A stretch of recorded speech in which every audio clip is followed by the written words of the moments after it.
dudettes. How are you guys? This is Chazzy and welcome back to 8-Bit Chazzy, the segment on this channel where I review the many games that I play over the years both on and off of YouTube.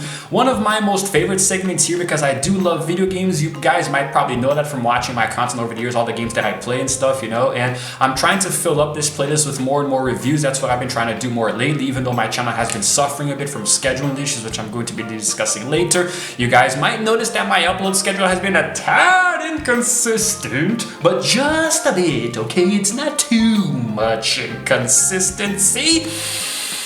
Just been going a few months without, a few months between uploads, but other than that, semantics, right? So today I'm going to be covering a game that I actually finished on my channel some time ago. It's been a good minute since I've even done anything related to it, right? And it's going to be, of course, Cuphead. The title showing up here in the playlist up here, right? So you guys can go check it out later. Binge the entire 19 video series, right? It is an indie run and gun game that was developed and then later published by Studio MDHR, right? The two brothers, Chad and Jared Moldenhauer, which is where MDHR comes from, right?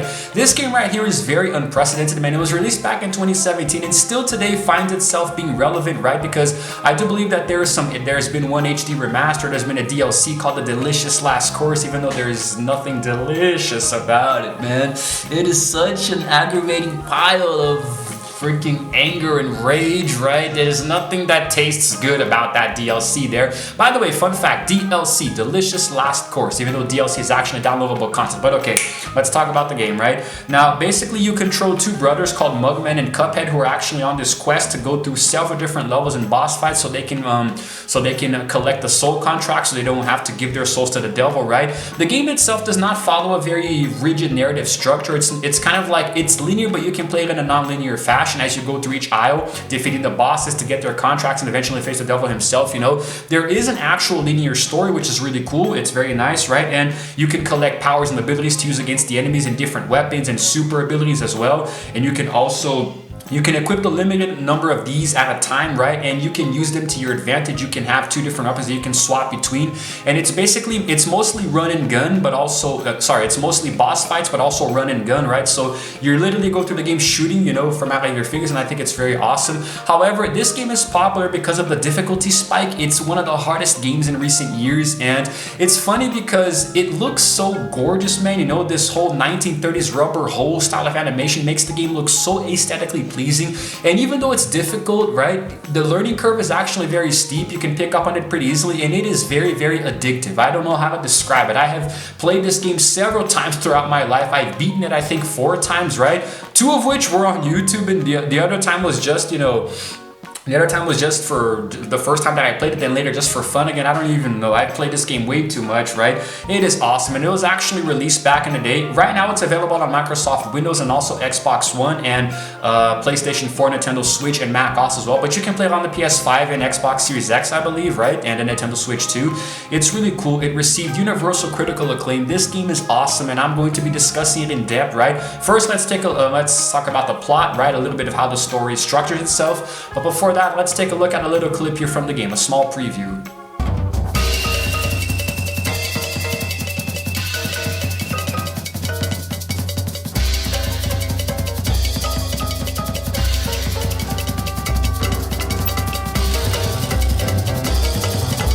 The actual story itself of the game is straightforward. It's actually very linear. It's very easy to follow, right?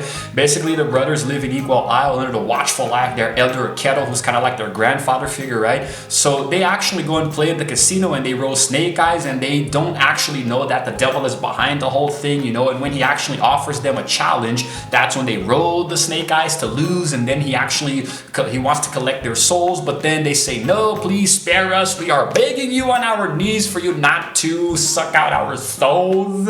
And then so he says, okay, you know what, if you go and get all of my souls from the runaway debtors, I will spare your lives, okay? So that's how the game begins, right? We play on Equal Isle 1, 2, and 3, getting through all these denizens here, trying to defeat them and getting their soul contracts. It starts off very easy, but gets very hard, progressively harder, especially in Equal Isle 3, that's probably where some of the toughest bosses are, before we finally get to Equal Hell, right? Now, the game here, throughout this, Throughout the game, we actually meet a few miscellaneous characters who provide us with abilities or just a little bit of exposition here and there, right? Or even like, for example, Pork Rind, who has an important where you can buy upgrades and weapons and stuff, you know, and specials and all that kind of thing. So each character does have a bit of a role to play. One of them you can actually visit to collect a special filter once you finish the game on Pacifist, I think, you know, without shooting a shot or something. So like each little character has that really cool style of animation, and they offer a different personality, you know. The bosses offer different attack patterns and sequences, and even though it's difficult, it's so fun. Like the first time you play this game, it's really fun to guess what's gonna happen, to get through each boss and learn their patterns and see how you're gonna defeat them. You know, you have to really strategize, right? Strategize, I'm sorry, because gamers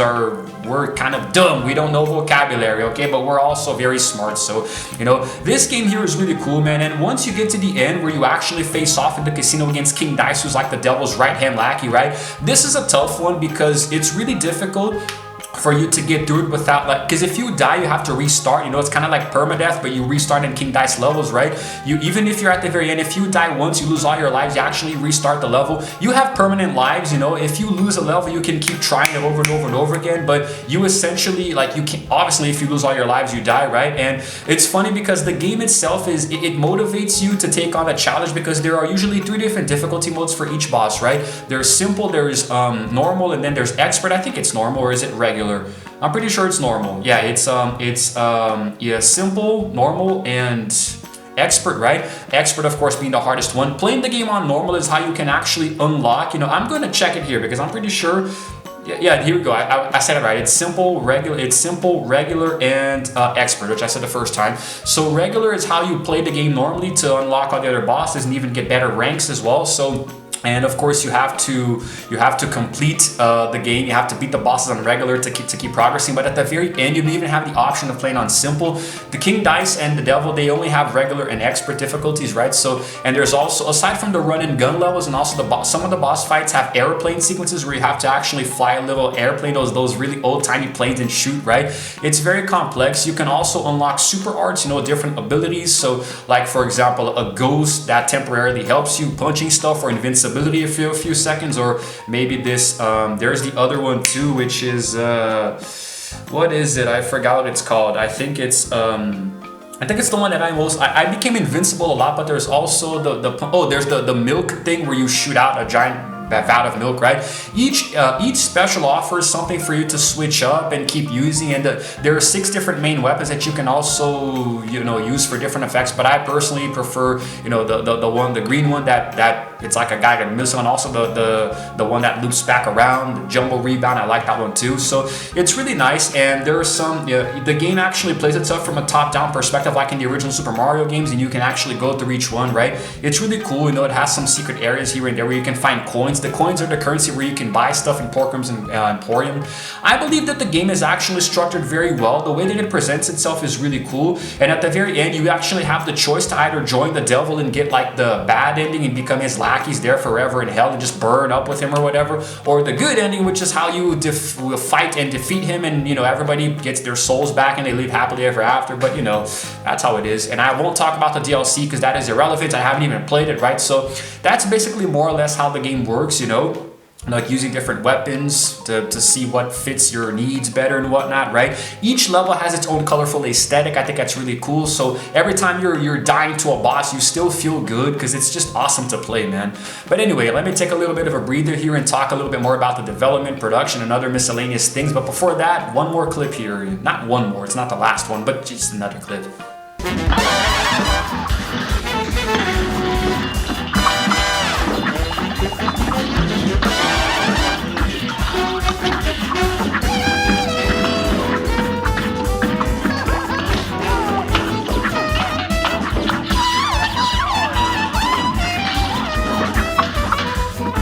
Now let's talk a little bit about the development behind this hellscape of a game, huh? Now, it was actually inspired by the 2010 game Super Meat Boy. You know, the success of that freaking torturous excuse of a freaking piece of media, right? That game was tough. I even played it on YouTube some time ago if you guys want to watch me suffer through that later.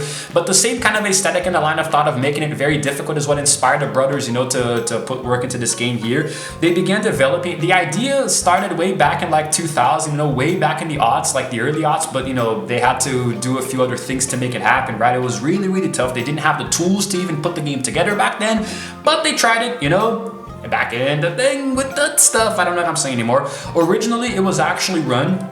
It was using the Microsoft XNA engine, but then it switched to Unity, right? And unsurprisingly, they were actually very inspired by those old-timey 1930s cartoons, right? Like the subversive and surrealist elements of like the Disney and Fletcher Studios cartoons, like those rubber hose, Mickey Mouse things, right? Which back then was cool. Today it's kind of like nightmare fuel. They even made a horror game called Bending and the Ink Machine using that, right? But it's still really cool. There was a very good art style, a very nice artistic pull to it that I found was really cool. Like the art direction itself, it deserves praise, like out the wazoo, So now and also the idea for the character itself is from this old-timey Japanese propaganda cartoon back in 1936, right, where it was this character with a teapot, a teacup for a head. It was weird, but at the same time it kind of stuck. They felt like it fit the right aesthetic that they were looking for, so that's actually where it came from. There was actually a really good score as well composed. It had an actual real jazz ensemble, man. 51 tracks were performed right by jazz and big band musicians. Everything came together while they were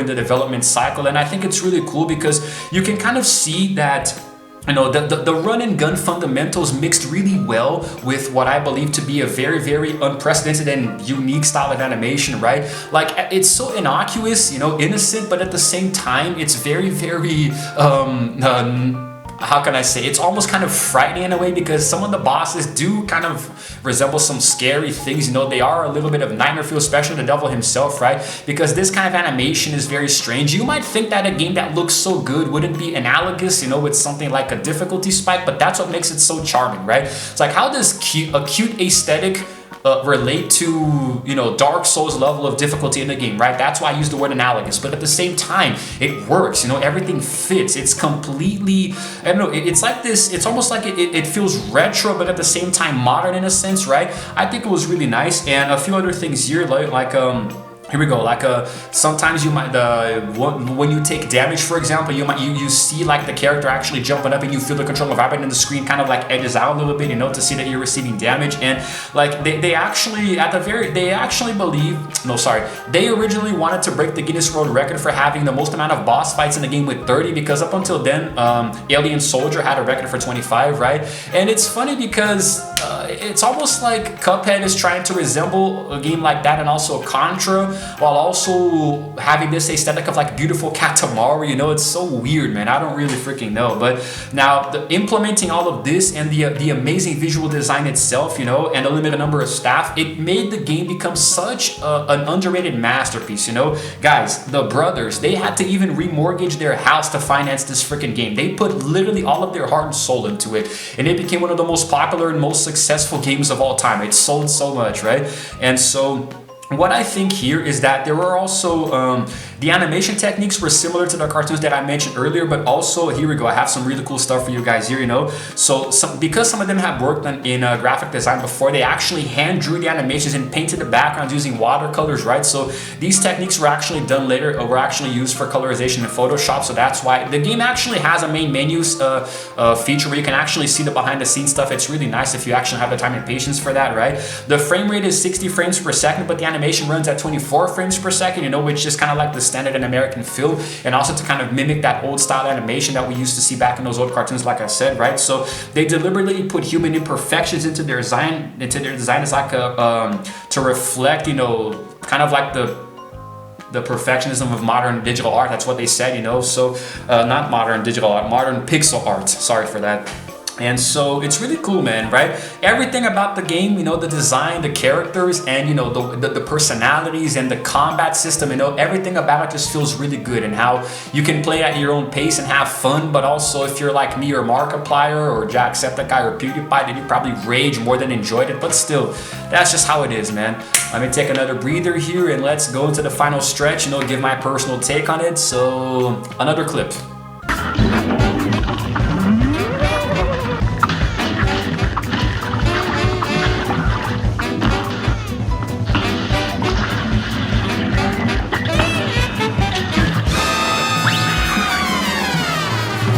look, man, honestly, for all it's worth, you know, the art style, the animation, the soundtrack, the difficulty, you know, the gameplay, the music, everything about this game is absolutely freaking flawless, you know. It was really commercially successful because it sold 2 million copies within the first 2 weeks of its release. And as far as I know, right now it's sitting at over 6 million copies sold, right? But this number isn't very up to date, you know. I believe that the last consensus was in 2022, so in 3 years, probably bolstered by the DLC, it probably went on to sell even more. Maybe it's coming up on 10 million, who knows, right? The DLC alone sold 2 million, I believe. You know, I actually have the stats pulled up here. Yes, it has sold over 2 million copies, the DLC, Delicious Last Course, right? Looks like it's, yeah, so I would guess that based on that figure alone, joining the original game in the DLC, it's probably reached at least 10 million or so, right? Now, here's the thing. This game here, man, you know, just the aesthetics that are reminiscent of those 1930s animations, the traditional animation, you know, all of the in-game assets were made with traditional hand-drawn animation, which I think was really impressive, and the deliberate imperfections to make them look like they were actually really truly done by people, right? Like, everything just seems so unapologetically intentional in its approach to crafting a really amazing game, right? The full jazz ensemble recording the soundtrack, it's freaking awesome, man, you know. It's like the golden age of American animation and those surrealist qualities, you know, of the, like I mentioned earlier, not just Walt Disney Animation Studios, but Fleischer Studios, right? Warner Bros. Cartoons, MGM Studios, and Walter Lentz Productions, right? All of these things came together to create the motivation behind what this game is and what it represents today in the gaming medium as a whole. So, in my honest opinion, it deserves all of the universal acclaim that it, you know, got over the years. And me as a gamer, on a personal side, I'm gonna be giving this game a rating of 10 out of 10, okay? To me, there is nothing wrong with this game at all. Even the difficulty itself, like, you might think that it's bad because of this, but honestly, I really feel like Cuphead is something that the charm behind the game is the difficulty, right? Like, if it was an easier game to play, I don't think it would have really had the same appeal, right? It's because it's hard that it's awesome, you know? It's like why people play Dark Souls, for example, or Sekiro Shadows Die Twice, or whatever other example you want to give, you know? To me, it's just, these games are cool and fun because they're hard, and it's the same thing with Cuphead, you know? And it also got a few awards, you know, it won, you know, Game and Dice Awards, or British Academy Game Awards as well, right? I believe it even won Game of the Year in 2017. Let me go ahead and check that. I think I might even have it right here somewhere. Did it win Game of the Year? No. Okay, one of the best games. Okay, I'm pretty sure it won Game of the Year, man. Let's see, it was nominated for Best Game of the Year and Game of the Year Awards. Okay, here we go. It won the award for Best Xbox One Game, right, in Game of the Year 2017. It also won Best Art Direction in IGN, okay, so did it win Game of the Year or not? I can't freaking find it. Oh wait, hold on a second. Golden Joystick Awards, okay, looks like it. Oh my god. So at the Golden Joystick Awards, okay, Best New Design, Best Xbox, at the 2017 Game Awards, okay, so it won Best Art Direction, Best Independent Game, Best Indie Game. It was nominated for the Best Score, Music, the Best Action Game, Outstanding Achievement for Character Animation in Video Game for the 45th Annie Awards, okay, Outstanding Achievement for Character Animation in Video Game, which is an award. Okay, so a lot of really cool stuff here. Then we get to all the other stuff. Okay, so now here we go. Alright.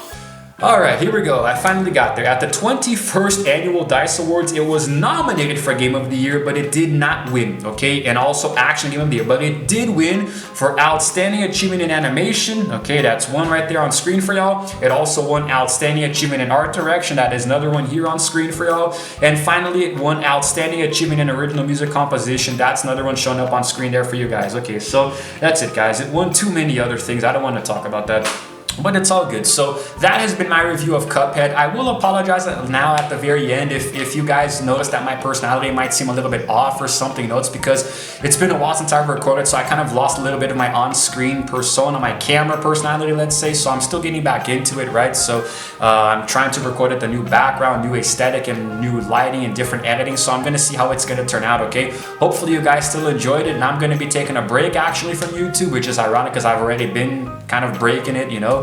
But I will explain in the next video, okay, in a more personal vlog. So anyway, guys, let me know in the comments what you think about Cuphead. If you ever played it, if you've beaten it, if you ever thrown your controller against the wall or stomped on it or something, you know, let me know because I'm really curious to hear from fellow gamers. And if you happen to enjoy this video, please go ahead and give it a like and also subscribe to my channel because I release videos every single week, or at this point every month. I'm trying to release something at some point, right? Subscribe to my other channels as well. You know, you got Chazzy Plus for extra content, and Chazzy Cast and Chazzy Cast BR for English and Portuguese podcasts. You know, hit the notification bell so you can know exactly what time I upload when I do at some point, and it's all good. And stay tuned to the community tab where I'm going to post some stuff, maybe some polls, you know, and quizzes for you guys regarding Cuphead, even though I've probably done too much of that while playing the game, you know, here. And that's it, guys. I'm going to take a breather for now. So, this is Chazzy signing out for now, and as always, I will see you guys in the next video, whenever that is. Roll the final clip of Cuphead if there is one, and then roll the outro screen.